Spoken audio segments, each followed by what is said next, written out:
बिस्मिल्लाहिर्रहमानिर्रहीम। अस्सलाम वालेकुम।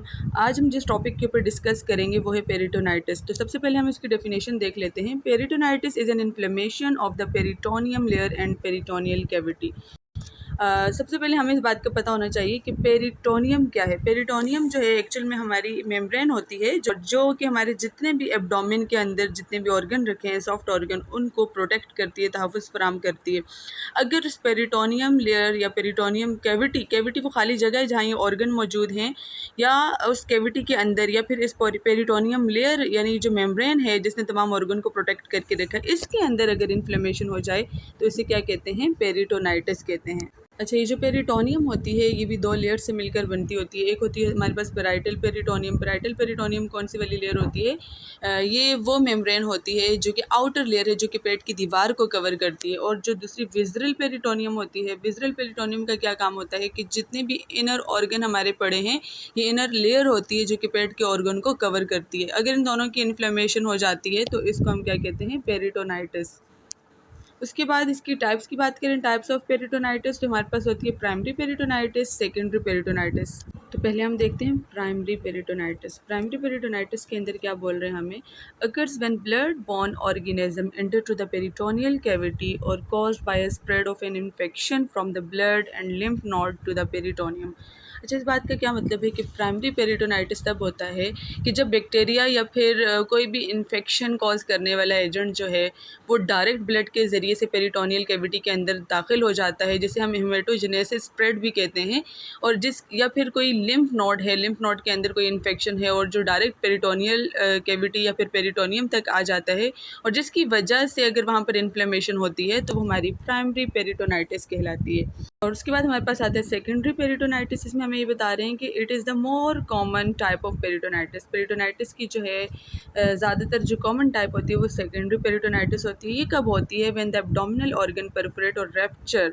जितने भी हमारे एब्डोमिनल कैविटी के अंदर ऑर्गन रखे हैं, जैसे कि अपेंडिक्स हो गया, स्टमक हो गया, इंटेस्टाइन हो गया, या फिर गॉल ब्लैडर हो गया, अगर वो रैप्चर हो जाते हैं, परफोरेट हो जाते हैं, उनमें छेद पड़ जाता है, सुराख हो जाता है, या रप्चर होते हैं, तो क्या होता है? उनका जो इंटरनल उनके अंदर जो कंटेंट होता है वो जब रिलीज़ होगा, क्या कंटेंट होगा? जैसे कि गॉल ब्लैडर है, उसके अंदर हमारे बाइल मौजूद है, या फिर हमारे कोई एंजाइम जो है इन ऑर्गन्स के अंदर से जो रिलीज़ हो रहे हैं, या फिर कोई बैक्टीरिया है, तो वो डायरेक्ट जब ये ऑर्गन की वजह से जो सिक्रीशन है, जो कंटेंट है, वो अगर पेरिटोनियल कैविटी तक आ जाता है और जिसकी वजह से उसके अंदर सूजन पैदा करता है, इन्फेक्शन कॉज करवाता है वहाँ पर, और उसके अंदर इन्फ्लेमेशन हो जाती है, तो वो हमारी होगी सेकेंडरी पेरिटोनाइटिस।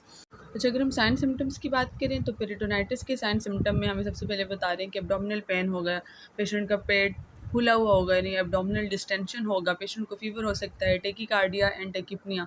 टेकीकार्डिया मीन जो उसकी हार्ट रेट है वो इंक्रीज़ हो जाएगी। टेकिपनिया मीन जो उसका रिस्पायरेटरी रेट है, यानी सांस लेने की जो रफ्तार है वो इंक्रीज़ हो जाएगी।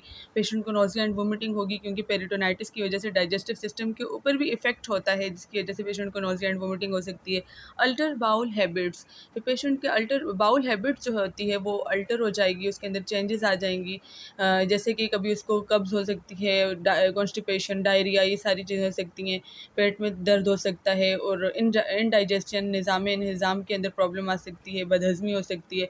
तो यानी जो उसकी बाउल हैबिट हैं वो अल्टर हो जाएंगी। ओलिग्यूरिया का मतलब है कि जो उसका यूरिन आउटपुट है वो कम हो जाएगा, डिक्रीज यूरिन आउटपुट।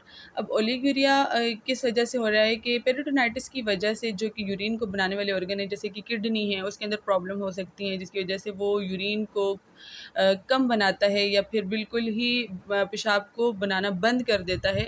तो इस कंडीशन को हम क्या कहते हैं? ओलिग्यूरिया, यानी जो उसका यूरिनरी आउटपुट है उसको डिक्रीज़ कर देना, कम कर देना। पेलर एंड कोल्ड स्किन, तो पेलर एंड कोल्ड स्किन का मतलब है कि जो पेशेंट की स्किन है वो सर्द हो जाएगी, ठंडी हो जाएगी, और पेल हो जाएगी, जर्दी वाली हो जाएगी, जर्द हो जाएगी। इसका क्या मतलब है कि जब पेशेंट को इन्फेक्शन होता है तो उसके दौरान जो ब्लड प्रेशर है वो कम हो जाता है, और सर्कुलेशन में प्रॉब्लम होती है, जिसकी वजह से जो जिल्द है वो पीली हो जाती है, पेल हो जाती है, जर्दी माइल हो जाती है, और वहाँ पेशेंट को सर्दी लगती है।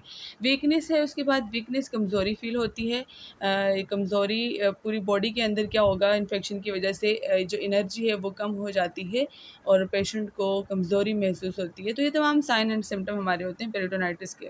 उसके बाद हमारे पास आता है डायग्नोस्टिक एवेलुएशन, यानी हम कैसे डायग्नोज करेंगे कि पेशेंट को पेरिटोनाइटिस है। हम ब्लड इन्वेस्टिगेशन के ज़रिए से आइडेंटिफाई कर सकते हैं, मालूम कर सकते हैं, डायग्नोज कर सकते हैं। जैसे कि हम सीबीसी कंप्लीट ब्लड काउंट का टेस्ट करवाते हैं, सीआरपी सी रिएक्टिव प्रोटीन का टेस्ट करवाते हैं, और उसके अलावा हम ब्लड कल्चर्स का टेस्ट करवाते हैं, तो जिससे हमें इन्फेक्शन का या किसी भी और ऐसी प्रॉब्लम्स हैं जो कि पेरिटोनाइटिस की वजह बनती हैं, वो हम ब्लड इन्वेस्टिगेशन के ज़रिए से करवा सकते हैं। फिर हम एब्डोमिनल एक्सरे करवाते हैं। एब्डोमिनल एक्सरे के ज़रिए से क्या होता है, जो कि हमारा स्टमक है, इंटेस्टाइन है और गॉल ब्लैडर है, इन सब की इमेजेस ली जाती हैं और इसमें ये देखा जाता है कि इनके अंदर कोई प्रॉब्लम्स तो नहीं है, पेट में गैस तो नहीं है या फिर कोई और ऐसी वजूहत जो कि पेरिटोनाइटिस की सबब बनी है। हम एब्डोमिनल एक्सरे के ज़रिए से भी इसको आइडेंटिफाई कर सकते हैं। अच्छा, उसके बाद अल्ट्रासोनोग्राफी के ज़रिए, यानी अल्ट्रासाउंड से हम पता करते हैं, जैसे कि हम अल्ट्रासाउंड के ज़रिए लिवर, किडनी, पेट और उसके अंदर जितने भी और ऑर्गन हैं, हम देखते हैं कि इनके अंदर कोई प्रॉब्लम तो नहीं है, ये रप्चर तो नहीं हो गए और इसकी वजह से या इनके फ्लूइड की वजह से कोई इन्फेक्शन तो नहीं फैला। तो ये अल्ट्रासाउंड के अंदर से हम इसको डायग्नोज कर सकते हैं। उसके बाद हमारे पास आता है पेरिटोनियोस्कोपी। पेरिटोनियोस्कोपी क्या है, हमारे पास एक सर्जिकल प्रोसीजर है जिसमें लेप्रोस्कोप एक छोटा सा कैमरा होता है, उसको डाला जाता है पेट के अंदर। डालकर डॉक्टर जो है वो पेट के अंदर के जो ऑर्गन है उनका वो डायरेक्ट मुआयना करते हैं और देखते हैं कि इन ऑर्गन के अंदर कोई इन्फेक्शन तो नहीं हुआ, कोई रप्चर तो नहीं हुए हुए, इनके अंदर इन्फ्लेमेशन तो नहीं हुई हुई, या फिर कोई और ऐसी प्रॉब्लम्स तो नहीं है जिनकी वजह से वो इन तमाम प्रोसीजर्स को करने की वजह से, इन इन्वेस्टिगेशंस करवाने की वजह से डायग्नोज कर सकते हैं कि पेशेंट को पेरिटोनाइटिस है। अगर हम मैनेजमेंट की बात करें तो मैनेजमेंट ऑफ पेरिटोनाइटिस में क्या आएगा, सबसे पहले बता रहे हैं कि broad spectrum antibiotics for infection, example amoxicillin, यानी जो इन्फेक्शन होगा उसके लिए हम एंटीबायोटिक्स का यूज़ करेंगे, जैसे कि एमोक्सिसिलिन। एंटीबायोटिक्स क्या करेंगे, उस इन्फेक्शन को मज़ीद फैलने से रोकेंगे और ये बैक्टीरिया के ख़िलाफ़ काम करते हैं जो कि इन्फेक्शन कॉज करवाता है। फिर क्या करेंगे, हम फ्लूइड एंड इलेक्ट्रोलाइट जो है उसको रिप्लेसमेंट करेंगे कि पेशेंट का जो है उसके अंदर पानी और नमकियात का एक बैलेंस तवाज़न बरकरार रहे, उसके लिए क्या करेंगे, हम फ्लूइड एंड इलेक्ट्रोलाइट उसको प्रोवाइड करेंगे, उनको रिप्लेसमेंट करेंगे। पेशेंट को जो पेन हो रहा है उस पेन को रिड्यूस करने के लिए एनाल्जेसिक्स प्रोवाइड करेंगे, यानी ऐसी मेडिसिन जो कि दर्द को ख़त्म करती हैं, पेन को रिड्यूस करती हैं, एनाल्जेसिक्स खिलाती हैं, तो उसके लिए हमने एनाल्जेसिक्स का यूज़ करना होगा। और अगर पेशेंट को वोमिटिंग हो रही है तो उसके ख़िलाफ़ जो मेडिसिन, यानी वोमिटिंग को स्टॉप करने के लिए जो मेडिसिन हम देते हैं उन्हें एंटी एमेटिक्स कहते हैं, तो पेशेंट को एंटी एमेटिक्स प्रोवाइड करेंगे। और उसके बाद ऑपरेशन प्रोसीजर के ज़रिए से वो जो परफोरेशन होती है, यानी जो होल हुआ हुआ है, जो एरिया रप्चर हुआ है, उसे क्लोज़ किया जाता है। और जो इन्फेक्शन सोर्स होता है, यानी कोई भी इन्फ्लेम्ड ऑर्गन या फिर कोई नेक्रोटिक टिश्यू, यानी जो टिश्यूज़ डेड हो चुके हैं जो कि इन्फेक्शन को फैलाने का सबब भी बन सकते हैं, तो सर्जन क्या करते हैं, उन्हें सर्जरी के ज़रिए से रिमूव कर देते हैं। और फिर हमें बता रहे हैं कि प्रोवाइड बेड रेस्ट, यानी पेशेंट को बेड रेस्ट प्रोवाइड करनी चाहिए। तो हमारे पास मैनेजमेंट में आता है। उसके बाद हमारे पास आता है नर्सिंग इंटरवेंशन। नर्सिंग इंटरवेंशन में पॉइंट नंबर 1 पे हमें बता रहे हैं कि मॉनिटर एंड डॉक्यूमेंट्स पेन, यानी हम देखेंगे पेशेंट का पेन है, अगर पेन हो रहा है तो हम उसे मॉनिटर करेंगे, उसे डॉक्यूमेंट करेंगे कि पेन कब हो रहा है, कितनी शिद्दत से हो रहा है, कितनी ड्यूरेशन से हो रहा है। उसके अलावा पॉइंट नंबर 2 में हमें बता रहे हैं the patient is placed on the side with knees flex, this position decrease tension on the abdominal organ and maximize comfort. इस पॉइंट में हमें ये बता रहे हैं कि पेशेंट को जो है वो नी फ्लेक्स पोजीशन में, यानी साइड पर करके नीज़ उसकी फ्लेक्स की हुई होंगी, इस टेंशन में हमने उसे लेटाना है। इससे क्या होगा कि एब्डोमेन के अंदर जितने भी ऑर्गन हैं उनमें जो टेंशन है, जो खिंचाव पड़ रहा है, वो डिक्रीज़ हो जाएगा, वो कम होगा, और जिसकी वजह से पेशेंट कंफर्टेबल महसूस करेगा और उसको जो है वहाँ पेन भी कम होगा। उसके अलावा पॉइंट नंबर 3 में हम बता रहे हैं कि accurate recording of all intake, यानी पेशेंट को जो भी हमने दिया है उस तमाम चीज़ को हमने एक्यूरेट रिकॉर्ड करना होगा। पॉइंट नंबर 4 पे हमें बता रहे हैं कि monitor the quantity and quality of output from the nasogastric tube, यानी नेज़ोगैस्ट्रिक ट्यूब एनजी ट्यूब जो होती है उसके ज़रिए से हमने जो भी इस पेशेंट को दिया होगा उसकी जितनी भी क्वांटिटी है, जितनी भी क्वालिटी है, हर चीज़ को हमने आउटपुट जो भी होगा उसका हमने इसको मॉनिटर करना होगा। पॉइंट नंबर 5 में हम बता रहे हैं monitor the patient for sign and symptom of shock, हमने पेशेंट को शॉक के जो साइन सिम्टम है उसके लिए हमने पेशेंट को मॉनिटर करना होगा।